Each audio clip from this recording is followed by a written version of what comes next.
ब्रह्मानन्दं परमसुखदं केवलं ज्ञानमूर्तिं द्वन्द्वातीतं गगनसदृशं तत्त्वमस्यादिलक्ष्यम्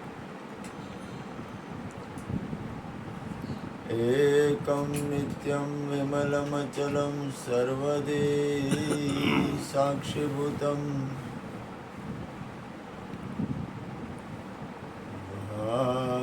भावातीतं त्रिगुणरहितं सद्गुरुतं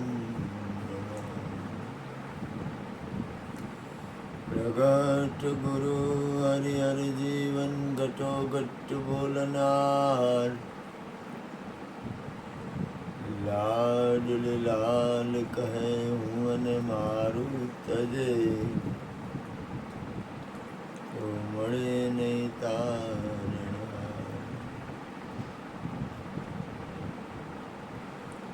मेरा मुझ में कुछ नहीं जो कछु है सो तेरा तेरा तुझको सौंप दिया अब क्या लगे बोलिए सद्गुरुनाथ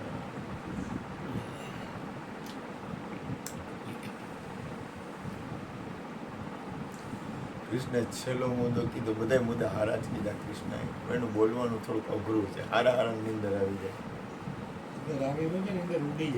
ઉડી જાય તો સારું કહેવાય એને છેલ્લો મુદ્દો એક મને હાલતા હાલતા હાલતા એ કે સર્વમાં મને જોવે છે અને મારી અંદર સર્વને જોવે છે એ થોડુંક ધ્યાન આપવા જેવું કરી ગુરુ કૃપાથી કહું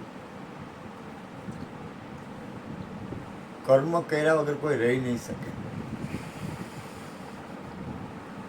કોઈ પણ વ્યક્તિ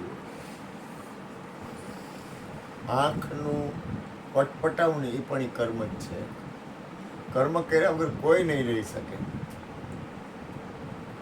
પણ તમારી અંદર જે રીત છે તમારી પોતાની એ રીતને થોડુંક જાગૃતતાથી આત્મકલ્યાણ તરફ ધક્કો મારો તમે ધ્યાન આપો ગુરુ કૃપાથી દાખલા તરીકે હાલો ને એ મહાપુરુષો સંતો મહાપુરુષો એમ કહે છે કે દેહ છતાં જેની દશા વર્તે દેહાતીત તે જ્ઞાનીના ચરણમાં હો વંદન અગ્નિ શરીર હોવા છતાંય જે શરીરથી પર છે એ જ્ઞાનીના ચરણમાં અગણિત વંદન તો તમે ખોટે ખોટે કર્મ ભલે ને થાય તમે ખોટે ખોટે શરીરની દેહાધ્યાસ જો દેહાધ્યાસ છૂટવાના ઘણા ઘણા લક્ષણો હોય અમારે એક ભાઈ છે ને એ આવ્યા ને એટલે કે મારા પગ ઉપર કે ઉપરથી લોઢાનું ઓલું પડ્યું ને તોય મને કાંઈ ન થયું એ ઠીક છે સારું કહેવાય કે ને તોય મને શરીરનો ભાવ નહોતો સારું કહેવાય ન હોય તો પણ દેહાધ્યાસનો અર્થ થાય કે પોતે શરીર નથી નક્કી થઈ જાય અથવા શરીરની બહાર નીકળી જાય કારણ કે ગુરુ મહારાજ ઉપદેશમાં આત્મજ્ઞાન આપે છે દેહનું જ્ઞાન નથી આપતા જ્યાં સુધી શરીરની બહાર નહીં નીકળી હજી ને ત્યાં સુધી અહમ કોઈ પણ જાતનો કરવા જેવો નથી ડેમમાં પડવા જેવું નથી કે દ્વારકાના દરિયામાં પડવા જેવું નથી શરીરની બહાર નીકળી જવા જેવું છે કરવા જેવું કરાય ન કરવાનું ન કરાય કોઈ પણ પગલાં એવા ભરાય કે આપણે મુક્ત દશામાં જાય પેલા પોતે મુક્ત બને ને પછી બીજાને મુક્ત કરે આ સંસાર એટલી બધી એવડી મોટી રચના છે ને કે સંસારની રચનામાં કાંઈ હાલેમ જ નથી સંસારની રચનામાં કાંઈ થઈ શકે એમ છે જ નહીં સંસારની રચનાની બહુ ભેજામારી કરવી જ નહીં કરવું હોય ને તો આત્મકલ્યાણમાં કઈ રીતે આપણે સ્થિર થાય છે, દેહાતીત અવસ્થામાં કઈ રીતે સ્થિત થાય છે, પોતાના સ્વરૂપમાં આપણે સ્થિત કઈ રીતે થાય છે. જ્યાં મહેનત કરવાની છે ને ત્યાં કરાય. સમજાય છે હું બોલું? મનુષ્ય જીવનની મહેનત, પ્રથમ મહેનત ઘરવાળી હારે રહેવાય, ઘરવાળા હારે રહેવાય, છોકરા હારે રહેવાય, કામ ધંધો કરાય, જે કાંઈ કરવું એ કરાય. આપણે આપણી અંદર આપણું લક્ષ્ય છે, આપણે દેહાતીત અવસ્થામાં આવી છીએ, શરીરથી બહાર પોતાના સ્વરૂપમાં સ્થિર થાય છે, એ આપણું ધ્યાન રહેવું જોઈએ. કારણ કે પરિણામે શરીર નથી, અત્યારે શરીર છે પણ આપણે નથી.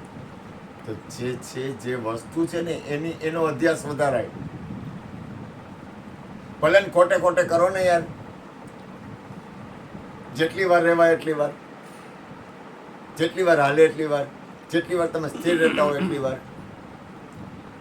કારણ કે એની પરિણામે તમારી અંદરની જે ટેવ અથવા તમારી અંદરની જે દશા, તમારી અંદરની જે દશા આવી છે ને એ જ તમારી ભેગી આવશે. તમે શરીર નથી એ નક્કી, હાલો ગોયરું નક્કી થઈ જાય તો સારું, પણ તમે શરીરથી પરની સ્થિતિમાં કેટલી વાર રહી શકો છો, અથવા તમારી વૃત્તિ એ બાજુ કેટલી વાર છે. અહીં સંતવાણી હાલતી હોય તો એ મારું એક જ ધ્યાન હોય, સત્સંગમાં બેઠો હોય તો એક જ ધ્યાન હોય, હું કાંઈ પણ કરતો હોય તો એક જ ધ્યાન હોય, તોફાન કરું તો એક જ ધ્યાન હોય, હું પ્રેમ કરું તો એક જ ધ્યાન હોય. કારણ કે આ સંસારમાંથી ઉપર ઉઠવા માટે જ મનુષ્ય જન્મ મળ્યો છે. આપણે સંસારમાં એટલા માટે આવ્યા છીએ કે આપણે સંસારથી ઉપર ઉઠવું છે. આની પહેલા સંસારમાં હતા ત્યારે ઉપર ન ઉઠી ગયા, એટલે આપણને સંસાર મળ્યો છે. તો સંસારમાં કોઈની યાર બાજવાનું નથી. ઘરવાળા કે ઘરવાળી કે છોકરાઓ કે મા બાપ બધાની યાર રહેવાનું છે, પણ આપણે ઉપર ઉઠવાનો આપણને ભાવ થાય છે. આપણને આ સંસારથી ઉપર ઉઠવાનો ભાવ થાય છે કે મજા આવે છે? મજા આવે તો મજા કરવી, તો મૂકવી નહીં મજા. સમજાય છે હું કહેવા માંગુ? સંસારમાં મજા આવતી હોય ને તો એમાં કાંઈ ગભરાવું નહીં, સંસારને માણવો, જલસા કરવા. પણ સંસારમાં રહીને સંસારથી ઉપર ઉઠવાનો, સંસારથી ઉપર ઉઠવાનો ભાગી જવાનું નથી કહેતો. એ તમારા લોકોને નથી કરવાનું, એ તમારો લાઈન નથી. કારણ કે ભાગી જાઓ ને તો અમુકને દુઃખી થઈ જાઓ. તમારી લાઈન નથી, એ તમારા લોકો માટે નથી. તમારે તો બાયડી, છોકરા, ઘરવાળા, ઘરવાળી, અગાવાલા, કુળ, કુટુંબ બધાને આ છો. એ બધાયમાં રહીને તમે દેહાતીત અવસ્થામાં છો. બધાયમાં રહીને તમે તમારા સ્વરૂપમાં છો. કોઈને જો એક વસ્તુ યાદ રાખો, બને ત્યાં સુધી થોડુંક ધ્યાન આપીને એકબીજાના વાંક ન કાઢો. બહુ મોટી કચાશ છે. અને કોક આપણા વાંક કાઢે ભલે કાઢે, આપણે નથી કાઢવા. તમને સમજાય છે હું કહેવા માંગુ? એકબીજાને પ્રથમ તો ઘરમાં જ કે તારામાં આ ભૂલ છે, પેલું કે તારામાં આ ભૂલ છે, પણ જેને કહેતું હોય એ બંધ કરી દો. અને કોઈ કાઢે ને ભૂલ તો તમે તમે ન રોકાવો, તમારું ભલું તમે કરો. એ નથી કરવા જેવું. બધા ઈ જ છે કચરા. એકબીજાને કહે છે પણ કોઈ જરૂર છે, હું કામ તમે માતાજી તમારા સમયનો દુરુપયોગ હું કામ કરો? એટલી વાર આત્મ સ્વરૂપમાં રહ્યો ને એકબીજાને વાંક કાઢો. જેને કાઢવા હોય એને કાઢવા જ દો. સમજાય હું બોલું કે? દાખલા તરીકે હું અહીં બેઠો તો મારો કોકને વાંક કાઢવો હોય તો એને કાઢવા દો ને. હું માનતો ભલે ને કાઢે વાંક, એનું કામ છે, એ કરે છે. પણ મારે શું કરવાનું છે કે મારે જવાનું છે આત્મ સ્વરૂપ, મારે જવાનું છે કલ્યાણકારી વાતાવરણ. તમારા વિચાર છે ને, એક અમુક એવા વિચાર નક્કી કરી લો કે મારે આ વિચારમાં હું ફેરફાર નહીં કરું. ગમે એ થાય, શરીર છૂટી જાય, પણ મારો આ વિચાર નક્કી પ્રમાણે, આ વિચાર તો મારો આ જ રહે. એવો કંઈ મંગલ વિચાર કરી, એવો કંઈ કલ્યાણકારી વિચાર કરી, શરીર ભલે છૂટી જાય. આ વિચાર છે ને, આ મારો સારો વિચાર છે ને, એમાં ક્રિયા નથી. કોઈને પકડવાની વાત નથી કરતો. પકડવાની, હેરાન કરવાનો ભાવ ન હોવો જોઈએ. કે નહીં, મારાથી તો દરેકનું મંગળ જ થવું જોઈએ. આ વિચારવું, શરીર છૂટી જાય ને મરવા પડો ને તો એ વિચાર તો રહેવો જ જોઈએ કે નહીં ભાઈ, મારાથી ભલે વિચારથી પર આપણે છીએ, એ તો બહુ ઓછી, પણ મહાપુરુષોનું કામ છે. વિચાર મૂકી દેવો ને કાંઈ આપણા બાપનો માલ નથી, વિચાર આવ્યા જ કરે. કોઈ હુઈ જાય ને તો એ વિચાર આવે, કોઈ જાગે ને તો એ વિચાર આવે, કોઈ બેઠો હોય ને તો એ વિચાર આવે, હાઈલો જતો હોય તો એ વિચાર આવે, બાયડી પાસે હોય તો એ વિચાર આવે, ભાઈડા પાસે હોય તો વિચાર આવે, છોકરા પાસે હોય તો એ વિચાર આવે, સત્સંગમાં હોય તો એ વિચાર આવે. હવે વિચારથી એક વસ્તુ બને, જ્યારે ખરેખર માહોલ બને ને સત્સંગનો પૂરેપૂરો, ત્યારે આપણે પરમ તત્વ પરમાત્માની પૂર્ણ સ્થિતિમાં આવી જાય, આપણને ખબર ન હોય. સંતવાણીનો માહોલ હરખો બની જાય ને ત્યારે આપણે વિચારથી પર થઈ જાય, આપણને ખબર ન હોય. તો હવે ભલે વિચાર આવે, સૂક્ષ્મમાં સૂક્ષ્મ છે વિચાર, તમારે લઈને છે, તો કદાચ વિચાર આવે તો આપણે એવું નક્કી કરી લ્યો કે ગમે બને તો આખા વિશ્વનું મંગળ થાય એવો વિચારમાં ફેરફાર નહીં થાય. એક એવું નક્કી કરો, આખું વિશ્વ ગમે થાય, કોઈ પણ પ્રસંગ તો બનશે, શરીરે છૂટશે, તો કાંઈક તો જીવનનું કમાઈ હોવી જોઈએ ને, કાંઈક તો બેલેન્સ હોવી જોઈએ ને, કાંઈક તો તમારી પાસે ગમે થાય, મને કોઈ વિચારનું હું ગ્રહણ કરીશ જ નહીં, હાલો તોય કામ થઈ ગયું. ગમે થાય હું કોઈ વિચારને અડીશ જ નહીં, ગમે થાય હું કોઈ વિચારને અડીશ જ નહીં. તમે કોઈ ક્રિયા કરો ક્યારે? વિચાર આવે પછી, બરોબર ને લાલ? વિચાર આવે પછી ક્રિયા થાય ને કે પહેલા થાય? વિચાર જ ન આવે તો, અથવા કોઈ પણ વિચાર આવે, ભલે વિચાર આવે, તમે એને સાક્ષી હો તો આવે, એ તો જાય વિરારે, ફિકર સાની. વિચાર આવે છે એ જાય, એ તો એનું કામ કરે જ. ન કરવું કાંઈ એવું ન સમજતા, કાંઈ કરવું એવું ન સમજતા. પણ એક વસ્તુ યાદ રાખો, તમારા જીવનની સાર્થકતા તરફ તમારું નિરંતર ધ્યાન રહેવું જોઈએ. બને તો, હલાય તો, પછી માલિકની મંજૂરી. કારણ કે નિંદરમાં આપણા બાપનું કાંઈ હાલતું નથી. નિંદરમાં હું થાય કોને ખબર છે? જાગ્રતમાં આપણે ધ્યાન રાખીએ. અત્યારે હું બેઠો છું એટલે મારું ધ્યાન રાખીએ, હું જાગ્રત છું. એટલે બાપભાઈ સામે બેઠા એટલે બાપભાઈને થોડુંક જાગવું હોય તો જાગી શકે, પોતાના પરમાત્માનું ભજન તો ગમે કરવું તો કરી શકે. હુઈ જાય ત્યાં હુઈ જાય તેવું હોય ને, બાપુજીનું કાંઈ ન હાલે, મારા બાપનું કાંઈ ન હાલે. નિંદર આવી જાય તે આપણું હાલે કાંઈ? ત્યારે જાગ્રત મહાપુરુષો હોય. એટલે કહેવાનો મતલબ હું છે, એક એવું અધ્યાસ, એક એવી ટેવ. નરસિંહ મહેતાએ શું કીધું? મને હરિગુણ ગાવાની ટેવ પડી. જો તમે ટેવ એવી પાડો કે જે ટેવ આત્મકલ્યાણમાં લાગે, જે ટેવ કોઈને તકલીફ આપવામાં ન લાગે. સમજાય છે હું બોલું ગુરુકુભાઈ? તમારી અંદરની સ્થિતિમાં જે ટેવ ગમે એ બની જાય ને, બનવાનું છે, એમાં કાંઈ હાલવાનું નથી.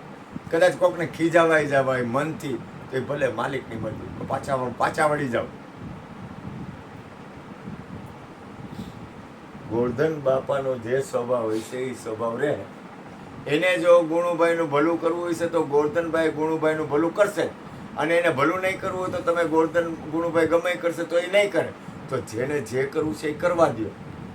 તમારે શું કરવું છે? હું તમને ક્યાં લઈ જાઉં છું? હું કોઈ વ્યક્તિની વાત એમ નથી કરતો, હું તમને નજીક લઈ જાઉં છું. તમારે શું કરવાનું છે? કારણ કે સફળતા કોઈ પણ વ્યક્તિની પોતાના જીવનની સફળતા પોતાના ઉપર જ આવે, બીજા ઉપર ન આવે. હું તમને જગાડું છું. દાખલા તરીકે લાલો તબલા વગાડતો હોય, રાહુલ વગાડતો હોય, તો લાલો વગાડે એ લાલો વગાડે, રાહુલ વગાડે એ રાહુલ વગાડે, એ બે એક ન થાય વગાડવામાં ઠીક છે, થાય કદાચ તાલ છે, પણ એ લાલો ને રાહુલ રાહુલ. સમજે? હું તમને ભેદ નથી કરાવતો, ભૂલ ન કરતા, હું ક્યાંય ભેદ નથી કરાવતો. તમારી અંદરની એક એવી તાકાત. આજે કોઈ પણ આ વિશ્વમાં ઘણા મહાપુરુષો હોય છે, પણ કોઈ પણ એક મહાપુરુષને આપણે કેમ નક્કી કરી કે હા ભાઈ હા કાંઈ ઘટે નહીં, આ મહાપુરુષ એટલે કબીર એટલે પૂરું, રામાનંદ એટલે પૂરું, મીરા એટલે પૂરું, રવિદાસ ચમાર એટલે પૂરું, નરસિંહ એટલે પૂરું, એમ અનંત સંતો મહાપુરુષો, અનંત સંતોમાં તુલસીદાસ એટલે પૂરું, વાલ્મીક ઋષિ એટલે પૂરું, વિશ્વામિત્ર એટલે પૂરું, રામ એટલે પૂરું, એમ તમે એટલે પૂરું. સમજાય હું કહેવા માંગુ? કારણ કે જે કાંઈ તમારે કરવું હશે ને એ મનુષ્ય શરીરથી થાય. મનુષ્ય શરીર છૂટી ગયું ને એટલે પૂરું. જો હું કહેવા માંગુ છું, આ શરીર છૂટી ગયું ને લાલા એટલે આપણા હાથમાં કાંઈ નથી, પૂરું થઈ ગયું. પછી તમારી જે ગતિ, તમારી જે સ્થિતિ અને તમારું જે હાલવું, તમારી અંતરની સ્થિતિ, તમારી અંતરની ગતિ. આ કોના માટે વાત કરું છું? જેને પોતાના જીવનમાં પોતાના જીવનને સફળ બનાવવા તરફ, પોતાના જીવનની સાર્થકતા તરફ ધ્યાન છે ને એના માટે વાત છે. જેને કાંઈ સંસાર, પોતાના જીવનની કાંઈ જરૂર જ નથી ને એને કાંઈ ચિંતા કરવી નહીં, એને મન ફાવે માલવું.